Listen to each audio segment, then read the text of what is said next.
Hello and welcome again to 2020 Reflections with Hannah Sabapathy in conversation with Uthra Rajgopal. So this evening's event is part of a series of talks showcasing the diverse perspectives and artistic journeys of some of the artists who have participated in the 2020 project. I'm just forgiving my throat like super dry. This series is a collaboration between Chelsea Space and UAL's Decolonising Arts Institute. So I'm Ravi Tulai and I'm the project assistant on 2020, which is a 3-year project conceived and developed and led by director of the Decolonising Arts Institute, Professor Susan Posanbo. So 2020 aims to catalyze the artist's career and drive change in collections as a response to the social inequalities and racial injustices prevalent within the arts and culture sectors. Over 3 years, the project has brought together 20 artists of color and 20 museums and galleries. Each artist has undertaken a 15-month residency, leading to permanent acquisition of new work in the host collection. In addition, a 2020 print portfolio comprising of a contribution by each 2020 artist will be held by all 20 collection partners. So over the last 2 Thursdays, we've heard from Gail Chong-Kwan, who was in residency with Counterparts, and also Yan Fung-Leng, who was in residency with Sheffield Museums. Today, I have the pleasure of introducing Hannah Sabapathy, who was in residence with the Harris Museum. So Hannah is an artist whose practice is focused on pattern and colour, which bridges the world of craft, design and arts. She originally trained as a print textile designer for art and studying at the RCA. Her practice shifted to exploring different materials in the creation of a series of sculptural furniture pieces made using a range of techniques, including screen printing, lean frames, and laser etchings. And her work combines drawing, screen printing, and rudimentary painting techniques to create unexpected collages of pattern. Hannah is also doing a PhD at Leeds University, where she is a lead opportunity research scholar. We'd also like to introduce Uthra, who Hannah will be in conversation with. So Uthra is an independent curator with expertise in South Asian textiles. She's worked at the V&A and the Whitworth. She's a keen advocate of championing and expanding the field of textile arts and building networks across and between South Asia and the wider communities. Most recently, she started a UK RI-funded PhD at Nottingham Trent University. That's enough for me. Without further ado, please welcome. Thank you.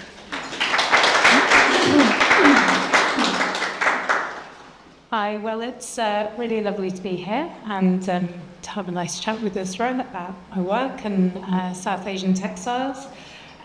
So I'm mainly going to talk about the Harris project, which was with UAL Decolonising Arts Institute, and I created a body of work in response to the Harris's archives.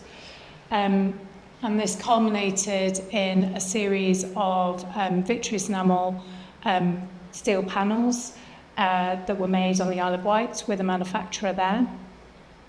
And I was responding to a series of volumes in the Harris archives by John Forbes Watson, who published the Textile Manufactures of India. And these were a series of volumes that were textiles that were cut up, put into 18 volumes. There were 20 sets, and they were sent all around Britain. So there were 13 sets that were in Britain, and then there were 7 sets that were sent to South Asia.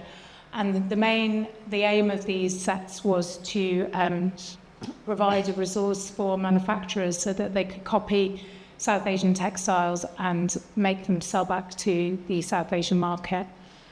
So they went to places, obviously, but Glasgow, Edinburgh, Manchester, and so they were quite restricted, so you could go in and see them, you had to sign in.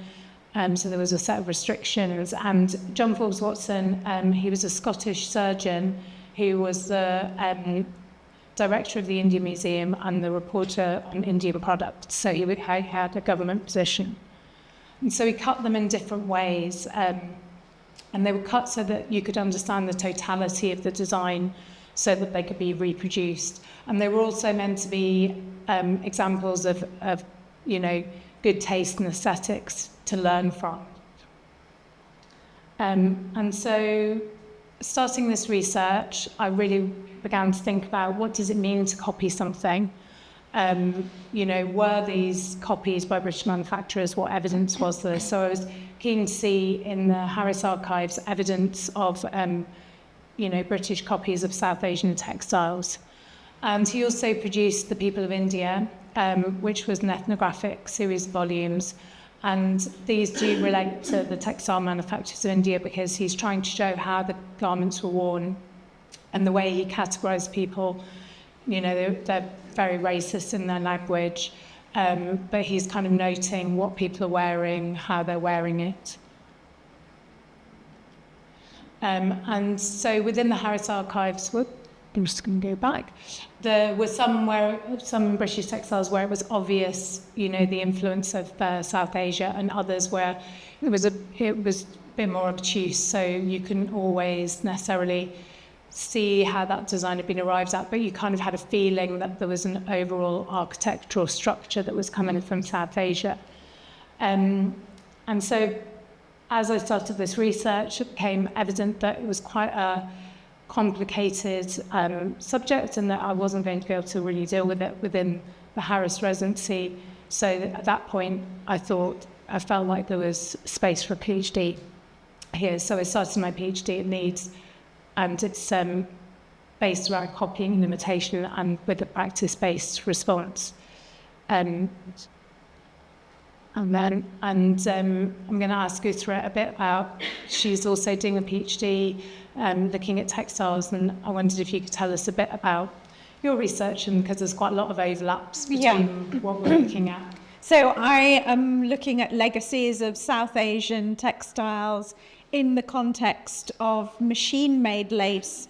Nottingham was famous for democratizing lace through its machine-making industry, giving laces to the masses. And there are two particular archives that I'm looking at Nottingham Trent. One is the Nottingham Trent Lace Archive, and these are some images from samples, books on patterns that were coming in, mainly from Europe, but they also had samples of handmade lace, and lots of sample books of machine-made lace. And I was really struck by the fact that Nottingham was making machine-made lace with swastikas in them. And I thought, how remarkable, and I must write about it and go away and do more research. So I'm currently in the process of formulating the parameters of how I'm going to intersect and delve into these archives. But essentially, I'm looking at those legacies, those traces, those echoes of what we traditionally link and recognize as South Asian in the context of machine-made lace. And one of the other archives I'm looking at is called Fashion Map, which is also at Nottingham Trent. And I thought it would be really interesting to look at the machine-made lace that has come through in the garments that have been acquired as part of that archive. The formulation of this archive is actually really interesting when we are thinking about the umbrella of decolonisation, in that the archive was put together by students at Nottingham Trent University, undergraduate students who were handed cash to go out into the British High Street in Nottingham and buy a complete menswear and women's wear outfit. And they did this over 18 years, from 2000 to 2018. And what's really remarkable is that museums that have fashion and textile collections are recognising the need for contemporary collecting. Some of you may have noticed that the V&A recently advertised a for somebody to consult with them on Taylor Swift memorabilia.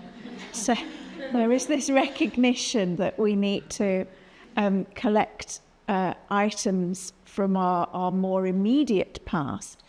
And what I'm particularly interested in is this is the context of pattern. So through motifs, through materials, through manufacturing process, and also through different avenues of marketing. How were these motifs with swastikas and lotus flowers being marketed, and where, and so on. So that's the kind of the broad remit of my PhD. I think what's really interesting between your research and my research are these overlaps to do with copying or imitation. And I just thought maybe we could have so one of the things when we were chatting about this was thinking about cutting, like how cutting kind of plays into this kind of narrative, and how cutting in textiles makes them manageable and it makes them portable, and it means that you can access the knowledge contained in them. So these are Kashmiri patterns, and so I was using that as a kind of starting point for thinking about a practice-based approach of using the cuts to kind of inform how the patterns would be. And also I think with the Forbes Watson, obviously he cut up all these fabrics to put them in the volumes, but then once they're in the volumes, other people have then cut them again.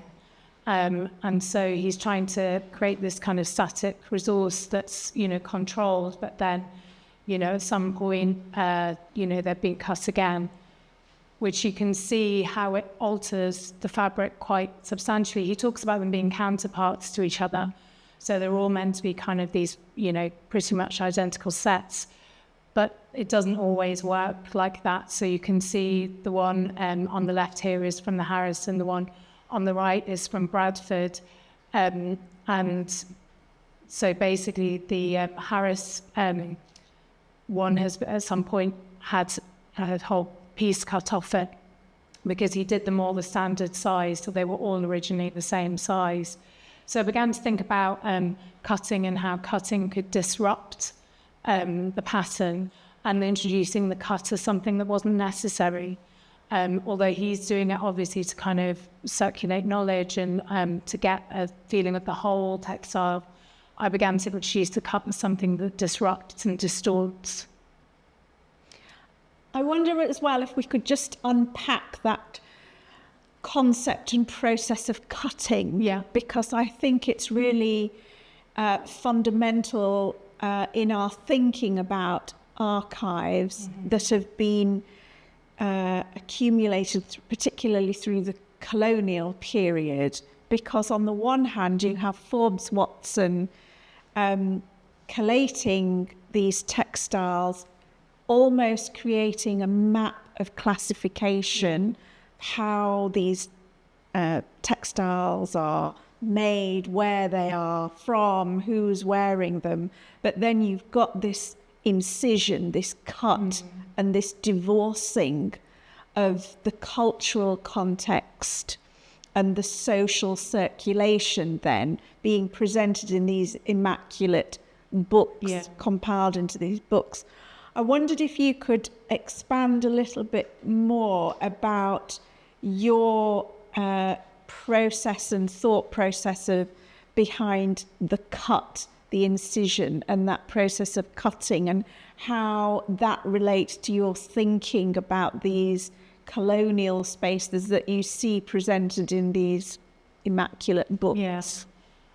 So I think one of the things that I came up against when making the work was I was drawing, but then I wasn't actually physically cutting into the drawings, because I think because of the time and energy involved, and also, I don't know, I suppose it's kind of strange when you're thinking about Forbes Watson and cutting up all these amazing, beautiful fabrics. Well, I mean, obviously it's a range of fabrics. So some of them are kind of more everyday wear, and then some are very, like really well crafted. So it's a range that he presents in the volumes. And so that was quite interesting, like not really totally being able to just cut up all my work. So then that kind of, I was thinking about his action of being this kind of geographical distance between where these items are produced, because he's basically taking them from the museum store and cutting them up. You know, they've already been acquired, they're already in the collection.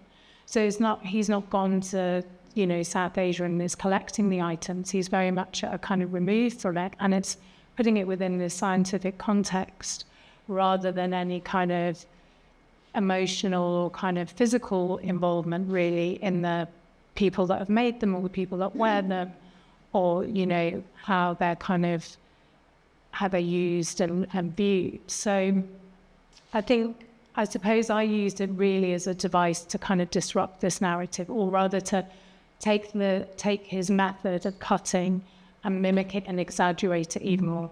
So put in the cuts where they're not necessary, overproduce them, because I think part of the narrative is that he specifically wants to tap into the South Asian market in order to, you know, increase demand for British textiles. You know, this comes off the back of the kind of Lancashire famine, the cotton famine. And so I think probably he's wanting to secure, you know, these markets or increase the markets. And so there's, you know, I need to do a bit more delving into this. Is there an overproduction of fabric around this time? And so the cuts, are they you know, they're kind of these overproduced cuts.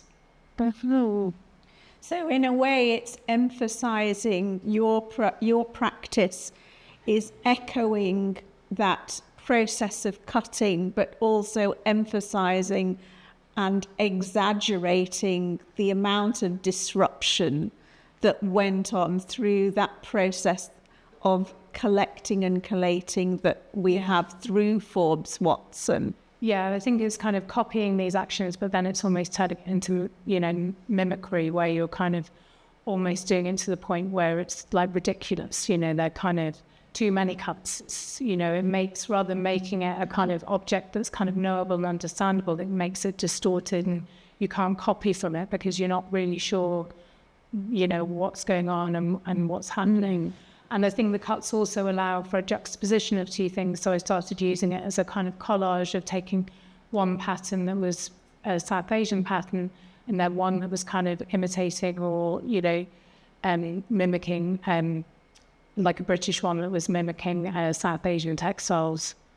So it's kind of putting those two things together to kind of make these collaged kind of hybrid patterns. Okay, so let's think about cutting and copying, because I think that's really interesting in your practice, and it's really interesting to see what was going on in industrial textile production at this time. So these samples, these 700 samples, and by the way, if anybody wants to look at these samples in more detail, the Trade Manufactures of India website has a fully digitized set of every single sample, and it's very, very good. It's a very useful tool. So that was the website that the Harris did. So the Harris have digitized the Textile Manufactures of India. And they've done a lot of work around textile manufacturing. It's a really good website. I'd recommend it to you. But that, I want to look at that. I want to try and unpack that idea of cutting and copying. So you've got a relatively small sample of a fabric that's being presented in the Forbes Watson book, and if you typically open a page, it'll tell you sort of the skeleton points about that fabric. That sample is then being taken by designers, people working the machines, programming the machines to produce this cloth, to try and imitate the pattern or the colorway. So in your process and your practice of cutting and copying, what was it that you were trying to bring attention to in the process of copying?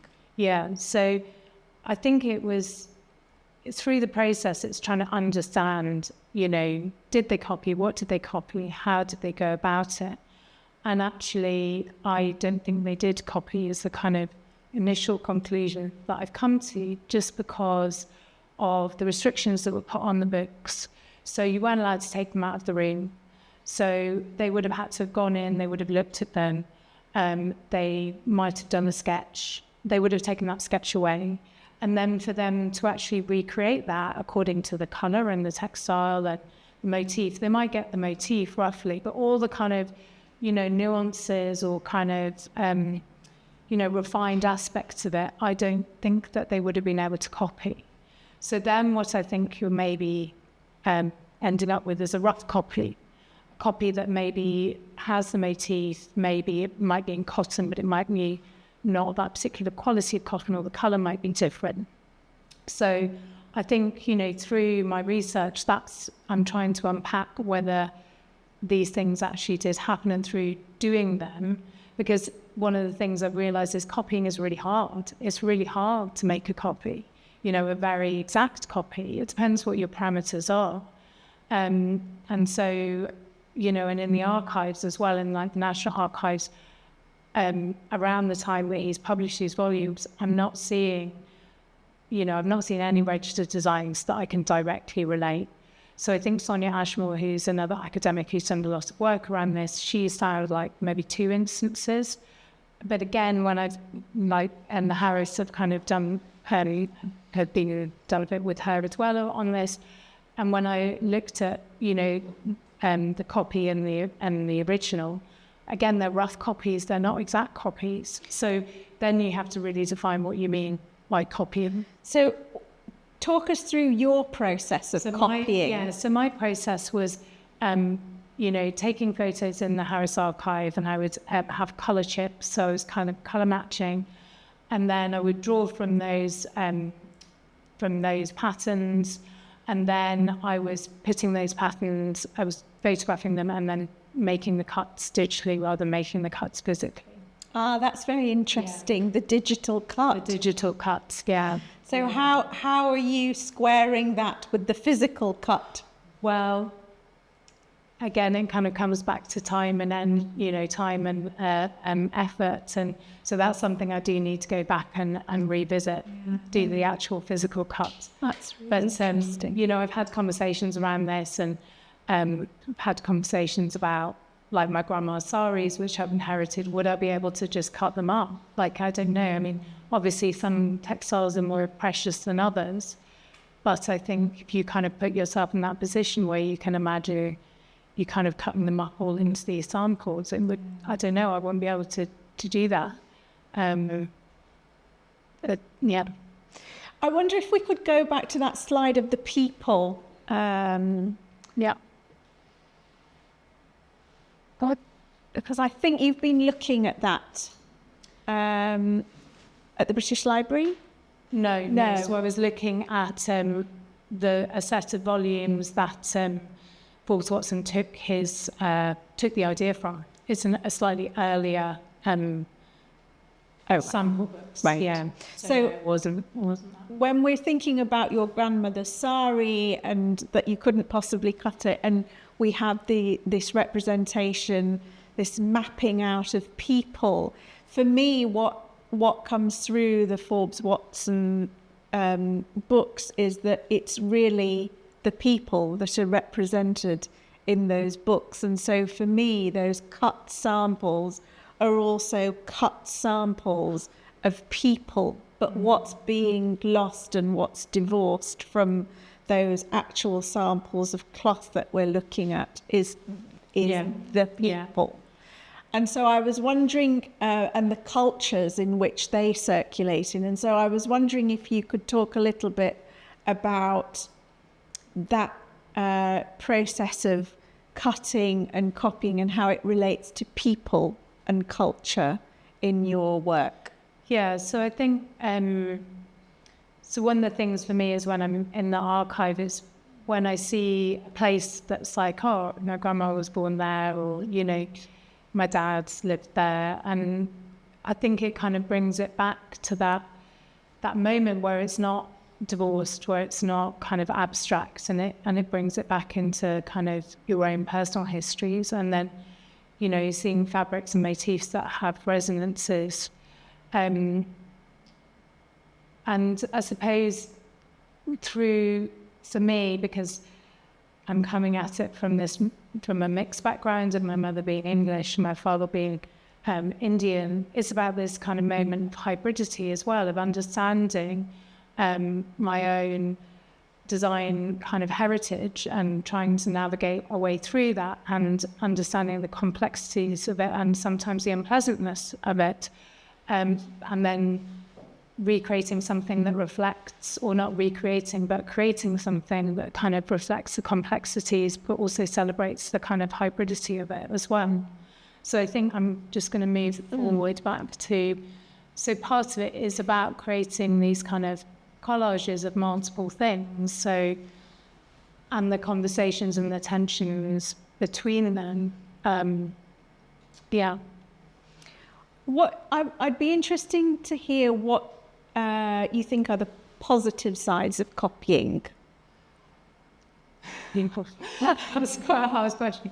I mean, you know, I think I suppose the positive sides are, it's how we learn. It's how we learn how to do things. You know, it's how we kind of move beyond what we can do and develop new skills, and I don't know. I think I can't really, off the top of my head, I can't really think of positives of copying. Yeah. I mean, I'm thinking about that word you used, mimicry, you know, and there's that very well-known saying that copying is flattering. Yeah. So it's interesting to think about this concept of value, I suppose, on the copy. Yeah. And how highly we regard the image coming through the copy in your patterning and pattern making. And whether there's an aspect of, or is it problematic that its original context is lost in that conversation of copying, or is it actually a celebration, because it's actually still a way of learning, and it's still, however problematic, it's still a way in which these patterns are being circulated and kept alive in maybe some new evolution. Yeah, no, and that is true. And actually recently with the Harris, they've acquired some Himru fabrics that are copies of some of the patterns in the Forbes Watson. So it's kind of, and the colorways are different and they look different, but the motif is the same. And so I think, you know, I suppose in that instance, it's, you know, it's taking that heritage and reinvigorating it and giving it another life, and that's a copy. And my practice is all based on copying. So, you know, but I suppose what I'm also trying to highlight within that is the tensions in it, and really question, you know, this act of copying. Yeah. I wondered as well if you could talk a bit more about that tension between copying by hand and the machine, or the industrial side of copying, because it seems to me that there is then there's another dislocation of space in the way in which the hand copies and the way in which the machine copies. And I wonder if we could unpack that a bit more in terms of how that translates across those spaces, and how you, as an artistic practitioner, have found that transition between copying from the hand and copying onto the digital space. Yeah, I mean, I think certainly, like historically, you know, the idea that they were making, you know, the fabric was being made by machines, but I think there were a lot of hand processes still involved within that. And obviously I'm kind of So my practice is moving back and forth between the machine and the hand all the time, I think. I'm drawing, and then I'm, scanning those drawings, and I'm working onto it digitally, and then might have to move quite far on. But then I'm going, and they're screen printed, the panels are screen printed, but then I'm moving back and reinserting the hand, and I'm tracing, the images for the screen printing on the computer, but I'm kind of tweaking it all the time. And then, the process isn't so where the panels are made, it's being in that industrial space and thinking about how that operates. And actually, I felt like it would be, like the hand would be very much removed and that they wouldn't be such kind of craft spaces. But actually, I think they very much are. Like, you're responding to the materials, you're making decisions, you're tweaking things all the time. And so I think these kind of categories of industrial and craft are not so rigid as we imagine them to be. And I would imagine that was the same historically. I mean, I know that they block printed and they also used industrial rollers as well, to make the fabric. So they were moving between the hand and the machine in that period as well.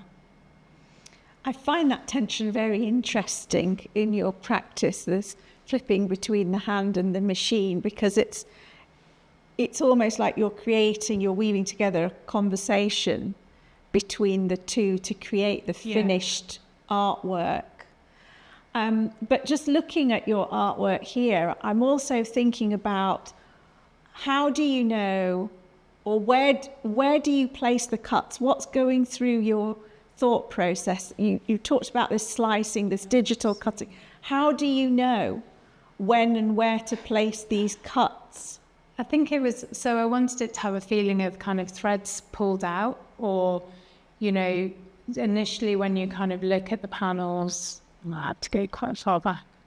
Initially when you look at the panels, they seem like, that you can't necessarily see the cuts on first glance. And then when you look more at them, you're like, oh, actually that's not, and it's almost like somebody's made a mistake or something's been put out of place. So I wanted to have this kind of glitching, kind of disordered quality, but initially you think everything's, nice, or that, looks like it's ordered. So I think it was about, working out the composition as individual panels, but then it was about imagining them seen as a whole. So when they're displayed in the Harris, they'll be in kind of, so I think they're going to be grouped together like 2 or 3, and they're going to be on the doors either side of the special collections room. So they'll be kind of as you go into the special collections room where the John Forbes Watson's volumes will be. So there'll be like an introduction to the volumes, and they'll kind of be there as fragments. And I was looking at Jones and his decoration of the Oriental courts and thinking about how it could kind of have some kind of panelling, how I could embed these fragments into the actual walls of the museum and make the archive as if you're kind of throwing it up onto the walls.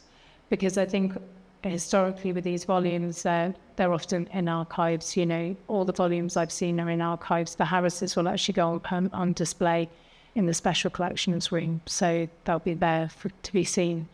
But often, then these narratives are not known about because they're in an archive drawer, and so somebody has to be researching it or know about it in order to go and see them.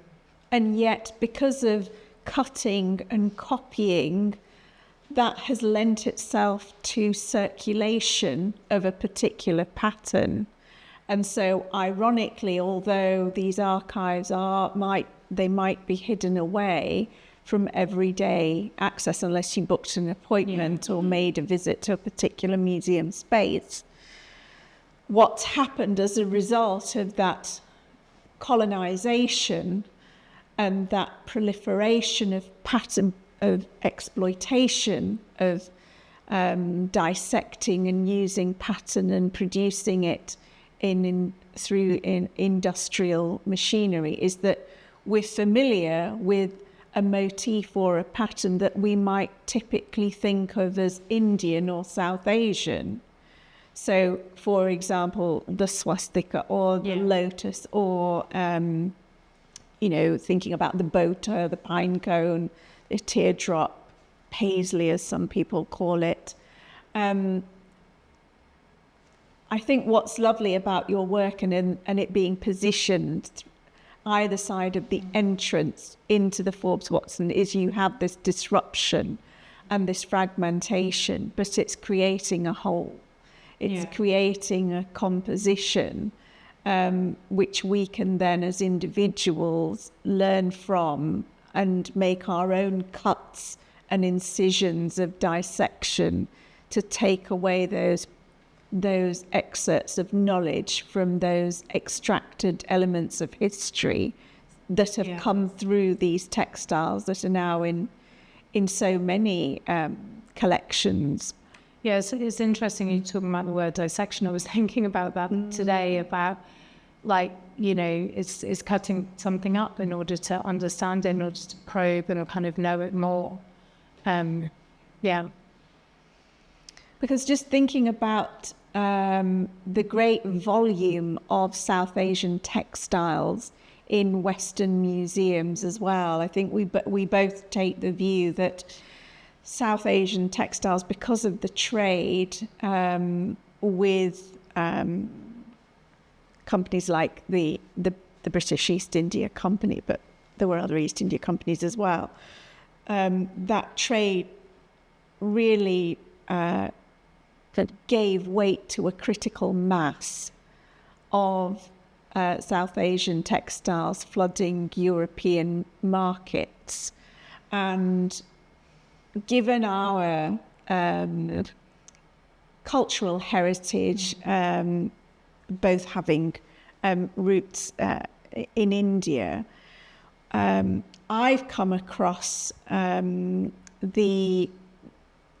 not necessarily the criticism, but the observation that is this something that we have a natural bias towards, or can we demonstrate it through the mass of South Asian textiles that created this critical mass and volume through its trade? And I just wondered how you would respond to that, and if you could comment a little bit more about your ethnographic positionality. Yeah, I mean, I think, obviously I'm coming at it from the position of having South Asian heritage. But my feeling is that you go into the archive and it is evident that, South Asian textiles was massively influential. And I think it has been downplayed. I think the influence has been overlooked. I think it kind of is still continuing to be so, and I'm kind of hoping to be part of this process that really probes into what went on. And I think that's why, for me, it's really important to kind of really interrogate what the copy is, because I think, people have said, well, everybody copies everybody else. That's what you do as a creative person. But my feeling is that it's underpinned by, the economics of it, and because it's part of a kind of government, institution. I mean, Forbes Watson is embedded in the government. So I think it's far more, it's not just everybody copies. It's not just a benign thing that we can kind of brush away. I think the results of it, in terms of the great wealth connected to textiles, is not something that is, we can just brush away.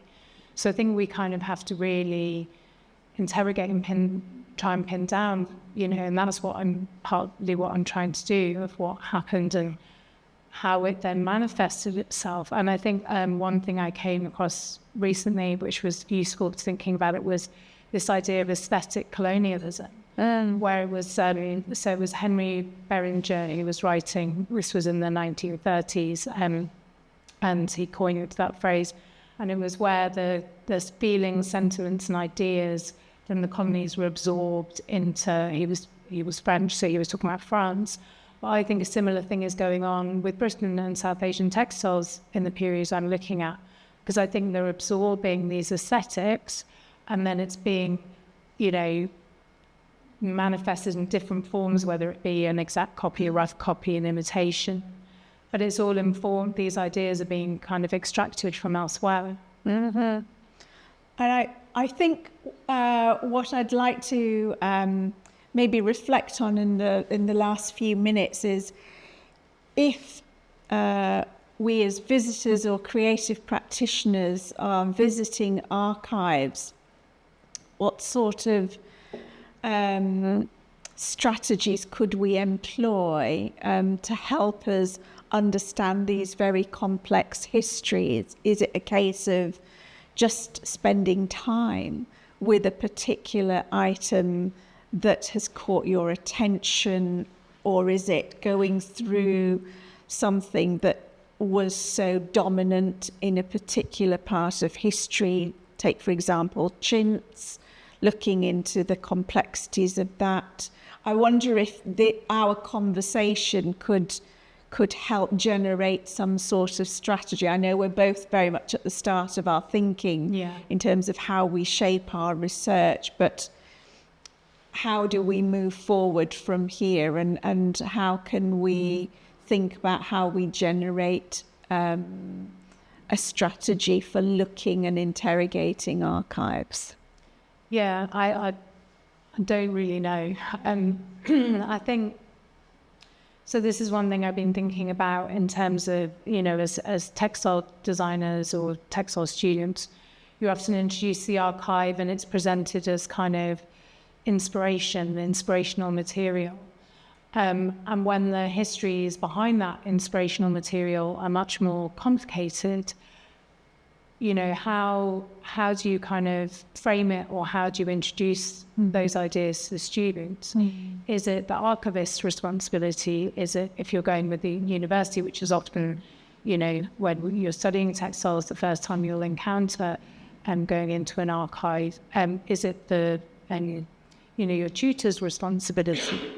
But I think it would be good to kind of develop a kind of set resources to be able to have, so that people could go into the archive and begin to think about it. I think one of the things is not just, because often when you're dealing with pattern, is that you kind of look at the surface pattern, but you're not really moving beyond that. You're not thinking about any cultural, associations, or, how it was acquired, or all of the kind of complexities. And I think maybe there's a way of kind of addressing that within the archive, and having some information that kind of reflects. Yeah, I think I'd echo that, and call for a greater transparency in the way these archives are put together, and also have a digestible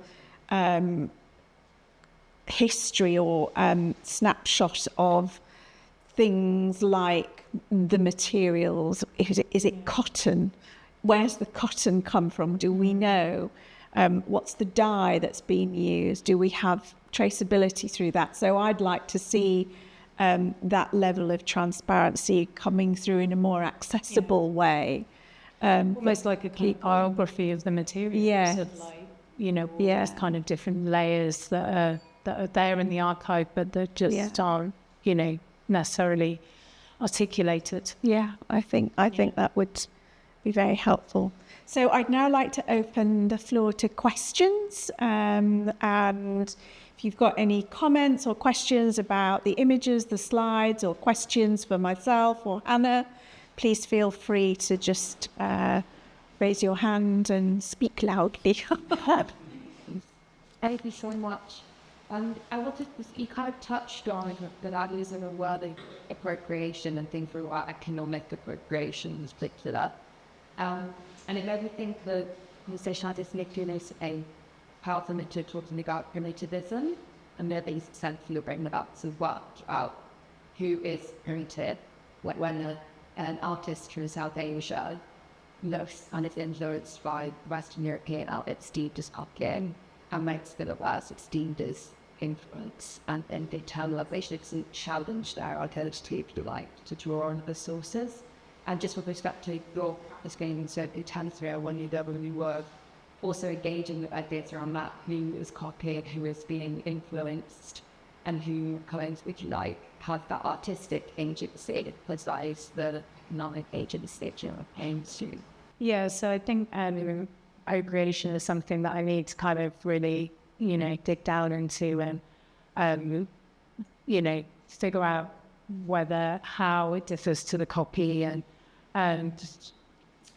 so yeah, that's the area that I kind of need to develop more. But yes, I think from bits and pieces I've seen in my research that it is very much like it's okay for Britain to copy, that's acceptable, that they're taken, it's part of design education, really. That's what happens in this period. It becomes part of design education.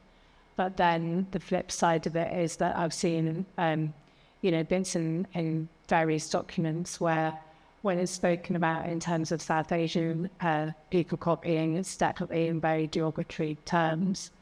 And I think also what began to happen towards the end of the period I'm looking at is that designs where, say, the South Asian artisan or craft person is beginning to kind of take on board or incorporate British elements or European elements, they're described as kind of modern board designs. Yeah. So then again, seen in a really, disparaging terms and seen as like a South Asian craft as a static thing that's not changing, that's kind of, in a kind of vitrine that's never going to alter. Whereas, British design is kind of dynamic and, responding their own time. And so definitely that kind of, adopting aspects of British design is seen as a kind of very limited thing. I think what's really interesting about your question is who is giving permission? Because in the case of the Nottingham art school, when it was set up as a government art school, it was part of the national curriculum, it's part of the syllabus to have lessons in copying. And so Owen Jones and his sets of patterns were very precisely copied. And it wasn't just part of their curriculum. They then had examinations on it, and there were even Owen Jones prizes, and you could be an Owen Jones prize medal winner. And I think when you've got a system whereby there is permission to copy being given at an institutional level, as a student put in that context and that environment, you are not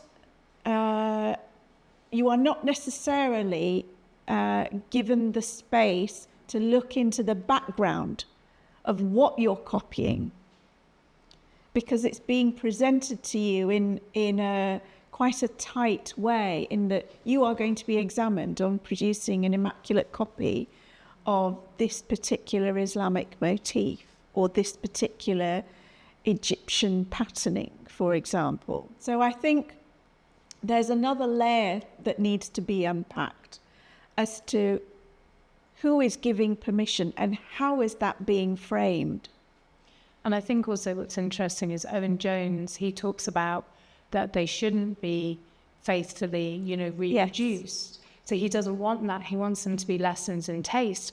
But how are they meant to be lessons in taste? That's kind of, a bit vague. Well, that's just means to look at them and then, because there has to be some transference of that material in order for them to be lessons. That's the irony. They're given lectures on principles of grammar, of ornament, but they're not given lectures, or they're not attending lectures on cultural and social histories to understand why that particular motif, why that particular pattern is important, and then inspiring them to create their own sort of evolution of that design. There is a great irony in giving out Owen Jones prize medals, big gold coins, with their name on it. So, yeah. But I think, so I've seen stuff in Bradford College of Art archives where they have glass plates which were projected onto the walls, and then you copied from that. So there were all these different ways and means of kind of copying within the art college or the art school at that point. Yeah, it's a great question. Any other thoughts or questions? I've been interested in the question of scale in your practice, Hannah, for a while, and I'm looking at a photograph of the panels now, and it's difficult to guess the scale and the sizing, but the patterns are blown out. They are out, but they're also blown out, and I'm quite interested in how we can work with scale. You just questioned volume, about the volume of reduction, the volume of copying, how much it happens and what comes out of it in terms of gains and extraction. But in this particular work, how and why, to point, have you scaled up? And how does the research underpin that sort of approach to volume of work and scale of volume approach to patterns? So in terms of the size, each individual panel, the John Forbes Watson volumes open as if they were open and then turned on their side. And so I wanted to hang it off something. I wanted it to have a rationale as to why they were that scale. So they're large, but they're still kind of holdable. And in terms of the motifs, because I knew that they would be viewed from a distance, I wanted the patterns automatically needed to be scaled up so that they would have an impact from a distance. And I've tried to keep, a bit of tension in terms of they're not, they've still got kind of a lot of detail in them, and they're intricate enough to kind of hold your attention across 7 panels. And there were 7 panels because there were 7 sets sent to South Asia of the volumes, and they were sent there to be cross-referenced by the agents so they could say, yes, we want to order this particular fabric. That was the idea. Whether that actually ever plays out.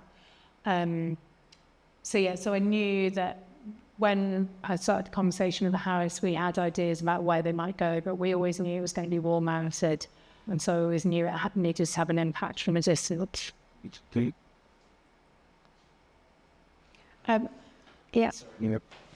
No, just a bit connected to that as well.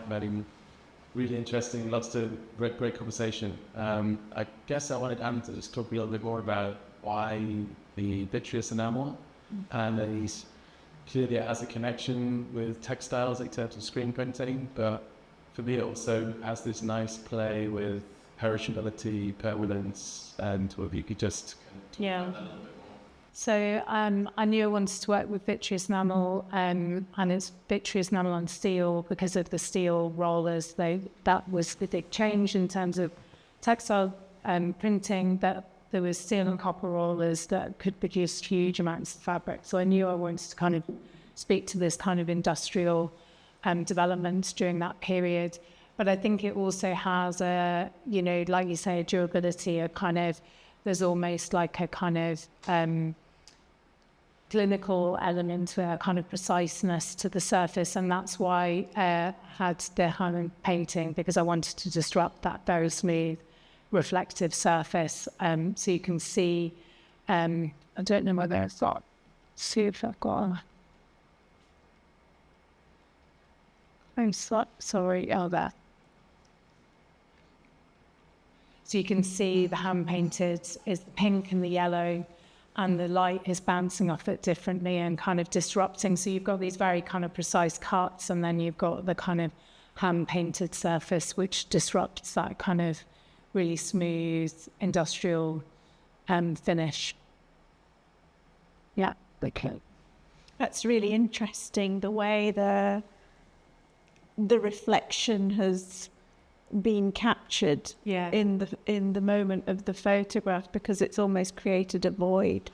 Yeah, and it's I had a photographer do some shots in my studio, and they're all very flat. But I think there's something about that reflective surface.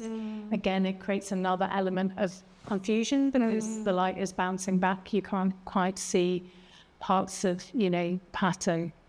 And I think being in the factory and kind of thinking through those ways of making was really, that was an important part of it. Thank you. Thank you. Actually, just sort of adding to your question, because you were looking at textiles that were printed, woven, a whole range of sort of techniques and processes. Can you talk a little bit more about the materiality of, you talk about pattern and you talk about aesthetics. Will you talk about the materiality and the physicality of materiality? Yeah, so some of the textiles I was looking at, so this is the original, this is the Mashru in the Harris Museum archive. And then, so that was another aspect of the copying. When I came to, copy them in vitreous enamel, that colour doesn't exist, that pink doesn't exist. So that was another kind of way of thinking through how these things might have been imitated or copied, because of course you would have been restricted by what dyes you had, what materials you had, and that would have altered the design and shifted it. Part of the reason I was looking at a wide range of textiles, not just printed textiles, was because often these motifs were taken from, a woven textile may be produced in a printed textile, or you'll have a bandhani, which is a very intricate tie-dye craft technique that then will just be reproduced in printed textile. So almost like the print becomes this kind of universal, or universalizing kind of element where you can take anything from anywhere and take a motif and transfer that pattern onto the print material. And again, I was thinking about Owen Jones and where you have the Branagh element where he's, putting these patterns from pottery, textiles, all these different sources, and then putting them onto paper, and then how that can be lifted again. So this kind of movement and transference of pattern and motif through these different materials, and how that might play out in my practice. Just to respond to that as well, Kungan, in archives, you can't touch. So when we think about our familiarity with cloth, how it, we all have this relationship, very personal, tactile relationship with cloth. When you step into an archive and you're looking at historical garments, textiles, because we can't touch the fabric, there is then a different process of learning from that textile that we have to kind of put in place. And that process of learning can take various dimensions. And I think it also comes down to time and resources that the curator, the textile conservators have in relation to that particular object. So, for example, when I've been to look at collections at the V&A, it's been wonderful to look at some of them under a microscope. And that's probably the closest I'm going to be able to get to, because I can't touch it. So to understand that three-dimensionality of the weave and how the dye has seeped through the yarn, I'm relying on these layers of screens, these layers of interventions. So I think the transition that you're also thinking about from cloth to vitreous enamel, and you're really essentially doing it through sight, is also, I think, an important aspect of how we encounter cloth in archives, and whether we actually need to rethink how we encounter cloth in archives, because there's only so much resources that museums have. it's no coincidence that when you go into a fashion or a textile exhibition, you'll see handling samples, you see replica Victorian gowns that mainly children enjoy dressing up and playing in, but also I would encourage the adults to do it. Because our relationship with cloth is very personal, it's bodily as well. So I think it raises a really interesting dilemma as to, as we move much deeper into the digital space and artificial intelligence and pattern recognition, it's all here. How do we capture the haptic quality and how do we preserve that? And I think that's a challenge for all of us, really. But yeah. Yes. I had a question that kind of expanded on that, which was around your experience at the Harrison Museum and your relationship with the curators there, and just in terms of those encounters that you talk about, were there any kind of methods that were put in place to enable you to experience that, like more physically? So yeah, they were in the same next to her. Same thing, Nicola. Nicola is the curator at the Harris. And they were amazing. It was really great to go into the archive, and I was able to colour match in the archive, which I hadn't been able to see in any other archive. So I was able to take my colour. I was very careful. The books were on a cushion, and I had all my colour chips, and so I was able to kind of, actually match. And so then when I knew, like, for instance, with this, when I couldn't get that colour, I knew that I was moving away from that colour. It was about knowing, trying to get as close to the material, I suppose, what you were talking about, trying to get as close to that material as possible. And, they were great at kind of finding within their archives what they had in terms of British imitation. So I looked at a lot of dresses there, and then they also put me in contact with other archives. So I went to the Whitworth and I went to the National Archives. So I discovered British registered designs, which are where British companies registered for copyright their designs. So I was able to kind of explore all of that and have multiple trips to Howard. So would go in to other places and then come back to Howard and look, what they had. And I'm not sure whether. So one of the patterns is which we haven't really talked about, but is taken from this fan, which is again this kind of weird mashup of kind of chintz and kind of Japanism on the handles. So it's kind of this strange hybrid object of many things, and it's possibly French, but produced for the British market. So when the Harris reopens, that will be on display in the special collection screen. So there'll be my panels on the entrance, and then there'll be a cabinet inside with a few samples and drawings, and then this fan and another piece, which is a turkey red handkerchief, which is being embroidered. It's part of the embroidery is possibly Indian. So again, it's that with hybrid objects where it's not totally sure, you're not totally sure when polymerase is. I just also wanted to add to that we haven't really talked about performance, and just looking at that fan and how it might have been used an accessory and fluttering and this wonderful movement that you get that creates this fuzziness of the pattern.